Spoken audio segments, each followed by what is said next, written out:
Twelfth arts की geography की online class में आप सभी का स्वागत है। हम बात कर रहे थे हमारे छठे पाठ विश्व मानव अधिवास या विश्व मानव बस्ती के बारे में, और आज इसमें हम पढ़ेंगे ग्रामीण अधिवास के प्रतिरूप के बारे में। देखिए, कल हमने ग्रामीण अधिवासों के प्रकार के बारे में बात की थी और हमने ये पाया कि मकानों की संख्या और उनके बीच की दूरी के आधार पर ग्रामीण अधिवासों के प्रकार विभाजित किए गए हैं। लेकिन यहाँ प्रतिरूप हम पढ़ेंगे तो आप थोड़ा सा यहाँ ध्यान दें कि कंफ्यूज ना हो। ग्रामीण अधिवास के प्रकार और ग्रामीण अधिवास के प्रतिरूप दोनों अलग अलग हैं। ग्रामीण अधिवास के प्रतिरूप क्या होंगे? अधिवासों की आकृति के आधार पर किया गया विभाजन, यानी किसी सैटेलाइट के माध्यम से, अंतरिक्ष के माध्यम से, या किसी अधिवास को बहुत दूर जाकर उसकी फोटो लेकर या उसको नंगी आंखों से देखते हुए उसके आकार के आधार पर उसकी तुलना की जाए कि उस अधिवास की आकृति किस प्रकार की है। उस आधार पर अधिवासों के प्रतिरूप निर्धारित किए जाते हैं। इन प्रतिरूपों के निर्धारण में कई प्रकार के सामाजिक, ऐतिहासिक, राजनीतिक, सांस्कृतिक कई कारक हो सकते हैं। प्राकृतिक कारकों की बात करें तो प्राकृतिक कारक भी अनेक सारे हो सकते हैं जिनकी वजह से इन प्रतिरूपों का निर्माण हुआ है। वहां की भौगोलिक परिस्थितियां, वहां की जलवायु परिस्थितियां, वहां की जलीय स्थिति, इन सब कारणों के कारण वहां अधिवासों की प्रतिरूप के आकार तय होते हैं। तो हम यहाँ सीधा सीधा ये समझें कि अधिवासों की आकृति के आधार पर प्रतिरूपों का विभाजन किया जाता है। अधिवासों का आकार किस प्रकार से नजर आएगा? देखिए, जब हम राजस्थान का अध्ययन करते हैं तो हम पढ़ते हैं कि राजस्थान की आकृति विषम कोणीय चतुर्भुज के समान है। पढ़ा हमने, विषम कोणीय चतुर्भुज के समान, यानी उस आकृति का कोई ना कोई रूप हमने निर्धारित किया है। ठीक इसी प्रकार जब अधिवासों की आकृति निर्धारित की जाएगी उसे अधिवासों का प्रतिरूप कहा जाएगा। आइए बात करते हैं अधिवासों के प्रतिरूप कौन कौन से होंगे, उनकी आकृति किस प्रकार बनेगी। परीक्षा की दृष्टि से बहुत महत्वपूर्ण है। परीक्षा में आपको इस टॉपिक में से कैसे प्रश्न पूछे जाएंगे? या तो हो सकता है किसी दो प्रतिरूप के नाम दे दिए जाए कि इन दो प्रतिरूपों के चित्र बनाइए। जैसे मान लीजिए रेखीय प्रतिरूप और तीर प्रतिरूप मैंने दो क्रम से लिखे हैं, इन दोनों के चित्र बनाने के लिए आपसे पूछा जा सकता है। या फिर किसी प्रतिरूप के उदाहरण के लिए आपसे पूछा जा सकता है। तो आइए हम दोनों के ऊपर चर्चा करेंगे और इस टॉपिक को विस्तार से समझने का प्रयास करेंगे। पहला आता है रेखीय प्रतिरूप। देखिए, रेखीय प्रतिरूप क्या होता है? रेखीय यानी रेखा।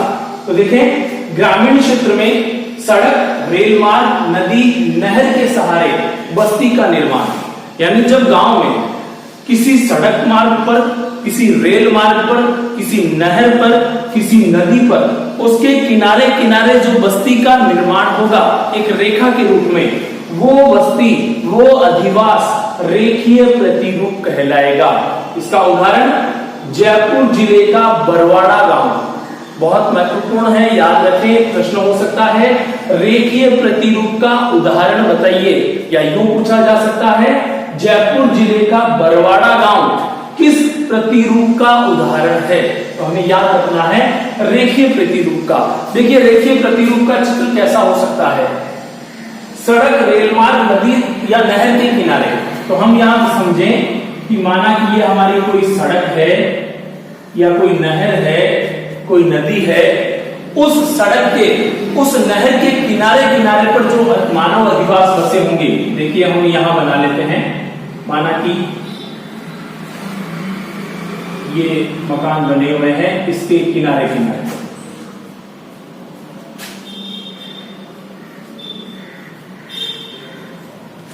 ठीक इसी प्रकार यहां भी बने हुए हैं।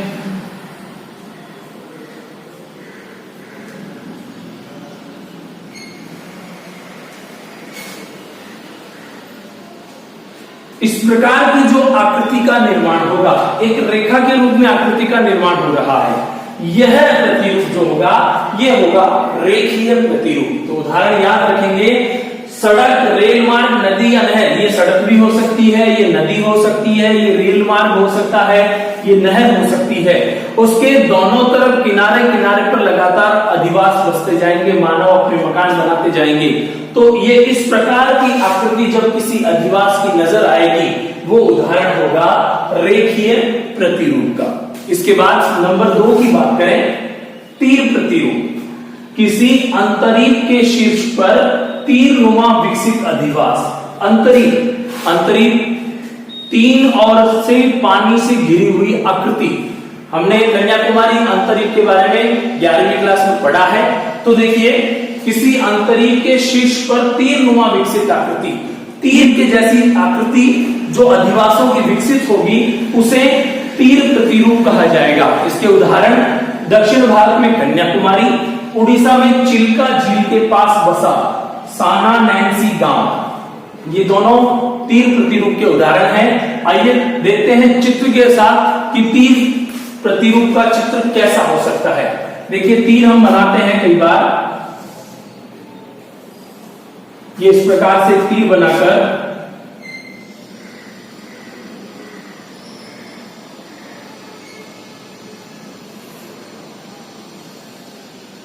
ये तीर का निर्माण हम करते हैं। इस तीर के निर्माण में यहां जो आवास बने होंगे,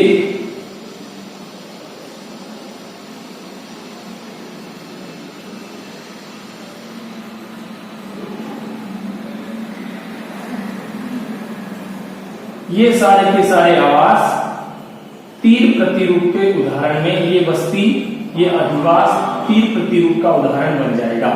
देखिए, यहां हमने अर्थ में बात की थी शीर्ष पर, तो ये शीर्ष है तीर का, इस शीर्ष पर बना हुआ है, बसा हुआ है। और यहां थोड़ा सा ये भी ध्यान रखें हम कि यहां आगे की ओर जगह कम होने के कारण, समुद्र की इकाई होने के कारण यहां आवास कम सघन होते हैं, हम कह सकते हैं एकांकी या प्रकीर्ण होते हैं। उसके बाद धीरे धीरे पीछे जैसे जैसे आएंगे इसका विस्तार होता जाता है। तो आगे की ओर कम मकान और पीछे की ओर इसका बस्ती का विस्तार या विकास सघनता के साथ होता जाता है।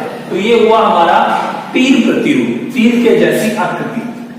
नंबर 3 बात करें, त्रिभुजाकार प्रतिरूप। नदी, नहर, सड़क का संगम हो और एक दूसरे को काटती नहीं हो।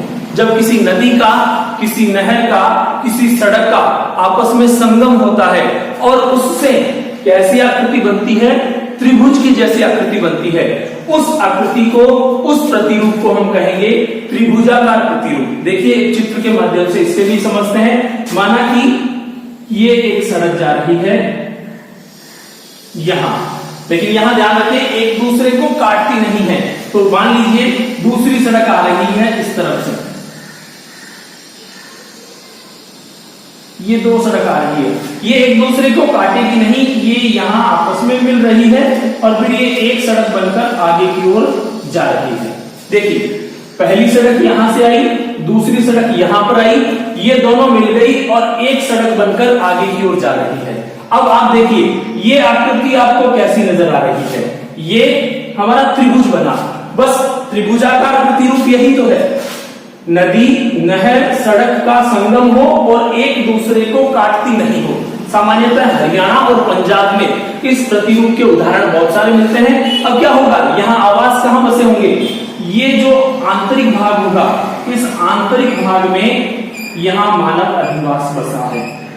इसका लाभ क्या है, ये भी सड़क है, ये भी सड़क है, या यूं कहें ये भी नदी है, ये भी नदी है, ये नहर है, ये भी नहर है। इन दोनों को आपस में लोग क्रॉस नहीं करेंगे। यहाँ मकान बने हुए हैं, इन मकानों के कारण यहाँ लोग सीधे रास्ते से होकर आते हैं।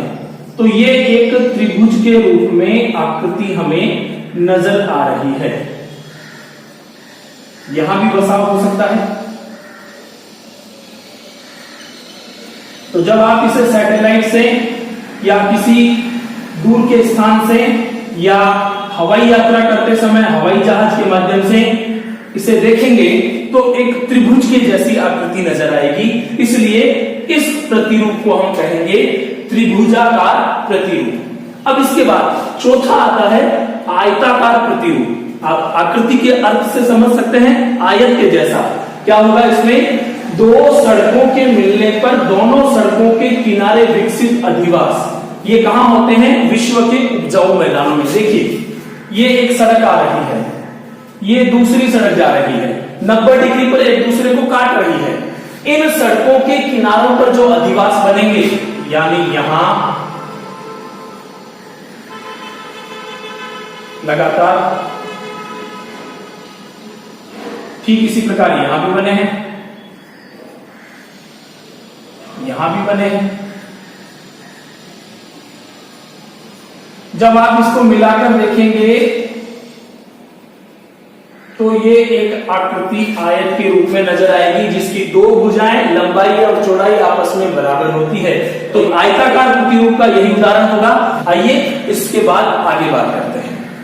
आइए देखते हैं पांचवें प्रतिरूप के बारे में, जिसका नाम है अरीय त्रिज्या प्रतिरूप। देखिए इसमें क्या होगा, किसी गांव में एक स्थान पर अनेक दिशाओं से कच्ची या पक्की सड़क मिलती है और मिलन स्थान से त्रिज्याकार मार्गों पर मकान का निर्माण होता है।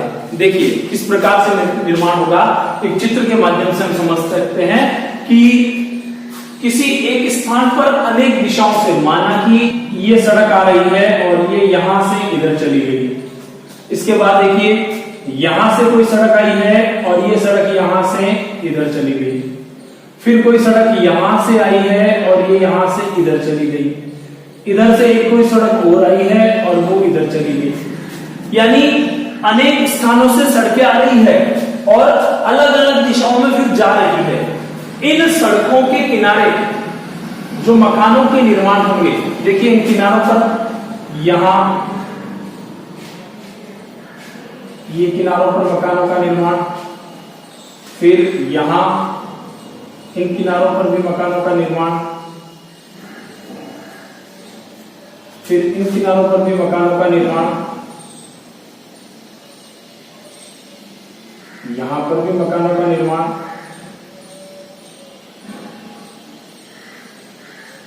ये सभी गणितीय रूप में हम कहें तो वृत्त की त्रिज्याएं हो सकती है। देखिए अभी हम इसका वृत्त बनाकर देखेंगे कि क्या ये वृत्त के रूप में बनती है और क्या ये त्रिज्या के रूप में सामने आती है।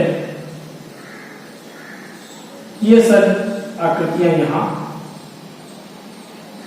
ये बनकर तैयार। अब देखिए माना कि ये गोला है, ये सारी उसकी त्रिज्याएं होंगी। यही अरीय त्रिज्या प्रतिरूप है। कच्ची या पक्की सड़कें अलग अलग स्थानों से आती है, एक स्थान पर मिलती है। ये इधर से आकर इधर चली गई, इधर से आकर इधर चली गई। ये सारा का सारा जो प्रतिरूप बनकर सामने आएगा, ये कहलाएगा अरीय त्रिज्या प्रतिरूप। वृत्त की विभिन्न त्रिज्याएं हैं और उन त्रिज्याओं पर मकानों का निर्माण हुआ है, जिससे इस प्रकार की आकृति का निर्माण होता है। इसके बाद बात करें वृत्ताकार प्रतिरूप। देखिए वृत्ताकार प्रतिरूप वैसे तो दो भाग हैं, नाभिकीय प्रतिरूप और निहारिका प्रतिरूप, लेकिन हमारी किताब में 12th के पाठ्यक्रम के अकॉर्डिंग एक ही भाग दिया हुआ है, तो हम एक ही भाग के आधार पर बात करेंगे, लेकिन दोनों को समझ जरूर लेंगे। देखिए वृत्ताकार प्रतिरूप क्या होगा, ऐसी आकृति जो किसी वृत्त के रूप में नजर आएगी। अब वृत्त के रूप में कैसे नजर आएगी, किसी मंदिर, किसी महल, किसी मकान, किसी तालाब, किसी झील के चारों ओर जो आकृति बनेगी वो कहलाएगी वृत्ताकार प्रतिरूप। अब उसमें जब मंदिर, महल या मकान के चारों ओर आकृति बनेगी तो वो नाभिकीय प्रतिरूप हो जाएगी, और जब तालाब, झील इनके चारों ओर आकृति बनेगी तो वो निहारिका प्रतिरूप हो जाएगी। हमारी किताब में हमें उदाहरण समझाने के हिसाब से ये लिखा है कि तालाब, झील के चारों ओर बनी आकृति तो हम कह सकते हैं निहारिका प्रतिरूप के बारे में हमें इसमें बताया गया है। तो देखिए ये आकृति कैसी बनेगी, किसी तालाब या झील के चारों ओर, माना कि ये आपका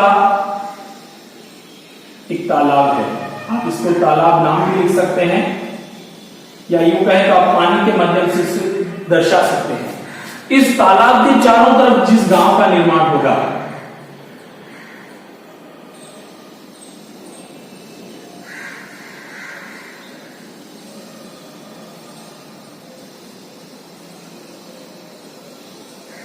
एक वृत्त के रूप में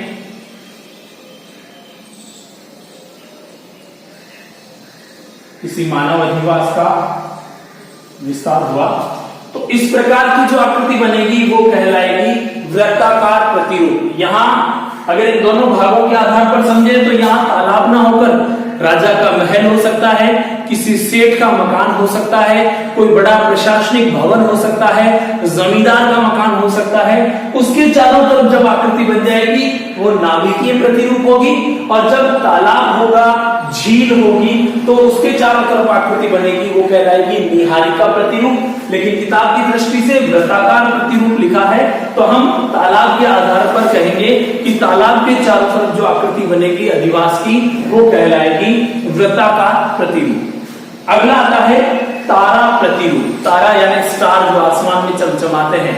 देखिए, अरीय प्रतिरूप के बाहरी सड़कों के किनारे मकान बनने से बनी आकृति, यानी अरीय प्रतिरूप जो अभी ऊपर हमने पढ़ा है उसका ही विस्तार होगा और उससे ये तारा प्रतिरूप बनेगा। देखिए कैसे विस्तार होगा। ये अभी ऊपर आपने आकृति बनाई थी एक छोटी सी आकृति के माध्यम से, या इसी आकृति को हम समझते हैं। देखिए इस आकृति को ही हम समझते हैं, ये हमारा अरीय प्रतिरूप है और हम यहाँ लिख रहे हैं। देखिए तारा प्रतिरूप में अरीय प्रतिरूप के बाहरी सड़कों के किनारे मकान बनने से बनी आकृति, इसकी बाहरी सड़कों पर मकान बनाएंगे और तारा प्रतिरूप का निर्माण करेंगे। देखिए ये बाहरी सड़कें, बाहर की तरफ जो है, अभी हमने बात की थी मकान इनकी जो त्रिज्याएं हैं उनके ऊपर बने हुए थे, लेकिन जब मकानों का निर्माण यहाँ इस खाली स्थान पर भी हो जाएगा,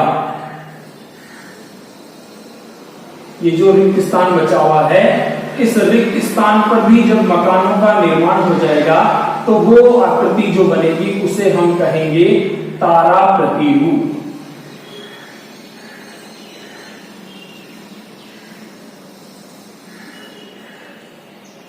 ये देखिए यहाँ जितना भी रिक्त स्थान बना है, माना कि वहां भी किसी न किसी प्रकार से मनुष्य ने अपने आवास बना लिए हैं, निवास स्थान बना लिए हैं, तो इस प्रकार की जो आकृति आएगी वो तारा प्रतिरूप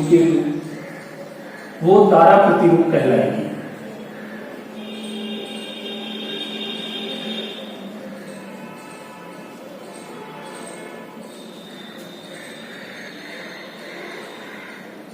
ये पूरा क्षेत्र जो है इसमें आवास बना दिए गए हैं।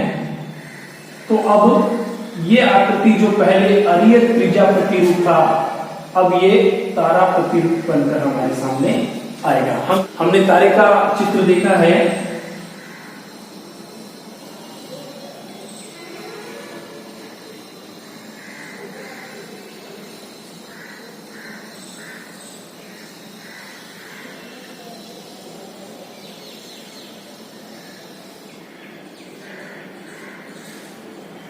स्टार के रूप में ऐसा नजर आता है।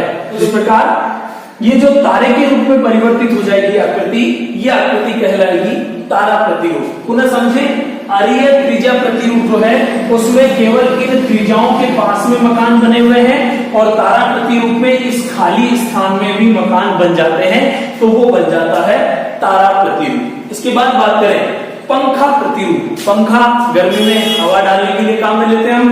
देखिए किसी केंद्रीय स्थान के चारों ओर मकान बनने के बाद सड़क के किनारे रेखीय प्रतिरूप का विस्तार होने से बना प्रतिरूप। देखें समझते हैं इसको भी। किसी केंद्रीय स्थान के चारों ओर, माना कि ये कोई केंद्रीय स्थान है, कोई भी मकान हो सकता है सरपंच का, जमींदार का, उसके चारों ओर माना कि ये यहां बने आवास। वृत्ताकार प्रतिरूप हमने बनाया था।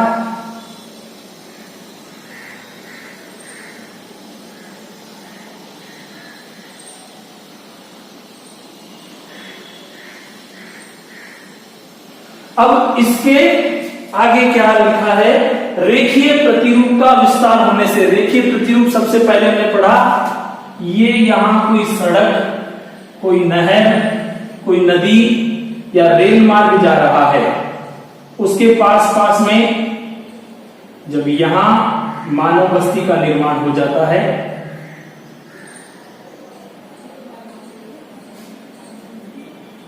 तो ये जो आकृति बनेगी, ये आकृति नजर आएगी। किसी पंखे के रूप में, हवा डालने के लिए जो पंखा काम में लेते हैं उसके रूप में ये नजर आ रही है, इसलिए इसे हम कहेंगे पंखा प्रतिरूप। इसके बाद देखिए अगला आता है अनियमित प्रतिरूप, जिसका एक नाम और है अनाकार प्रतिरूप। अनियमित या अनाकार, भारत के अधिकांश गांव इसी प्रतिरूप में आते हैं। इसे समझने के लिए कोई विशेष आवश्यकता नहीं, सीधा सीधा जब नाम ही अनियमित या अनाकार है, कोई भी आकार हो सकता है, मकान किसी भी हिसाब से बना सकते हैं, एक ने यहाँ बना लिया, एक ने यहाँ बना लिया, एक ने यहाँ बना लिया, एक ने यहाँ बना लिया, कोई भी आकृति बन सकती है, कोई भी किसी भी प्रकार की आकृति बनकर सामने आ जाती है, वो है अनियमित या अनाकार प्रतिरूप। महत्वपूर्ण यह है कि इसका उदाहरण याद रखना है, 12 जिले का लिसाड़ी गांव, 12 जिले का लिसाड़ी गांव अनियमित प्रतिरूप का उदाहरण है। देखिए 10वां होगा सीढ़ी नुमा प्रतिरूप। सीढ़ियां हम जानते हैं चढ़ने के लिए यूज में लेते हैं, ये कहां होगी? पर्वतीय ढलान पर मकान पास पास या दूर दूर बने होते हैं, जो हिमालय, रॉकीज, एंडीज और आल्प्स पर्वत पर बने हैं। यानी हिमालय, रॉकीज, एंडीज और आल्प्स पर्वत पर जो गांव बसे हुए हैं, वो सारे गांव सीढ़ी नुमा प्रतिरूप का उदाहरण है।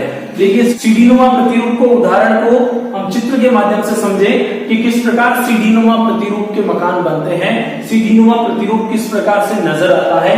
कोई पहाड़ है, पर्वत है, माना कि ये पहाड़ या पर्वत है, इस पर्वत की ढलान पर, जैसे हम बात करें इस पर्वत पर टेढ़ा मेढ़ा या ऐसा कोई ढलान वाला क्षेत्र हो, यहां जो आवास बनेंगे, ये आवास दूर दूर भी हो सकते हैं, ये आवास पास पास में भी हो सकते हैं। इस प्रकार की ढलानों पर जो आवासों का निर्माण होगा, ये आवास का निर्माण जो है ये सीढ़ी नुमा प्रतिरूप कहलाएगा। सीढ़ियों के रूप में, उस पहाड़ पर सीढ़ियों के रूप में नीचे तक आ रहे हैं, इसलिए इसको सीढ़ी नुमा प्रतिरूप का उदाहरण मानते हैं। इसके बाद मधु छत्ता प्रतिरूप। मधु छत्ता, मधुमक्खी का छत्ता। देखिए आदिवासियों के गुंबद नुमा झोपड़ी के गांव जो दूर से मधुमक्खी के छत्ते जैसे नजर आते हैं। आदिवासियों के जो गांव हैं, उनके जो घर बसे हुए होते हैं, वो घर इस प्रकार गुंबद में बने होते हैं, और ये गेट होता है, जैसे माना कि ये मकान और उसके ऊपर इस प्रकार का गुंबद बना हुआ और ये गेट। तो इस प्रकार के घर जिस गांव में बने हुए होंगे, ये मकान यहां से गुंबद की आकृति में रहते हैं, तो इनको जब दूर से देखेंगे तो मधुमक्खी के छत्ते के रूप में नजर आता है। मधुमक्खी का छत्ता भी ऐसा ही होता है, ये गोलाइयां उसके ऊपर आती हुई, तो ये मधुमक्खी के छत्ते के जैसे गुंबद वाले जो घर है, दूर से देखने पर मधुमक्खी के छत्ते जैसे नजर आते हैं, इसलिए इनको मधु छत्ता प्रतिरूप कहा जाता है। जो इसमें आदिवासी लोग हैं वो अधिकांश इनमें रहते हैं। फिर है अर्धवृत्ताकार प्रतिरूप। वृत्ताकार प्रतिरूप हमने पढ़ा, किसी स्थान के चारों तरफ गोले में जो आकृति बसती है। अब अर्धवृत्ताकार प्रतिरूप है तो नदी, तालाब के एक और बसी बस्तियां, जैसे मान लीजिए ये तालाब है, ये कोई तालाब है, इस तालाब के एक तरफ, इस आधे हिस्से में यहां जो बस्तियां बसेगी, यहां जो मानव अधिवास का निर्माण होगा,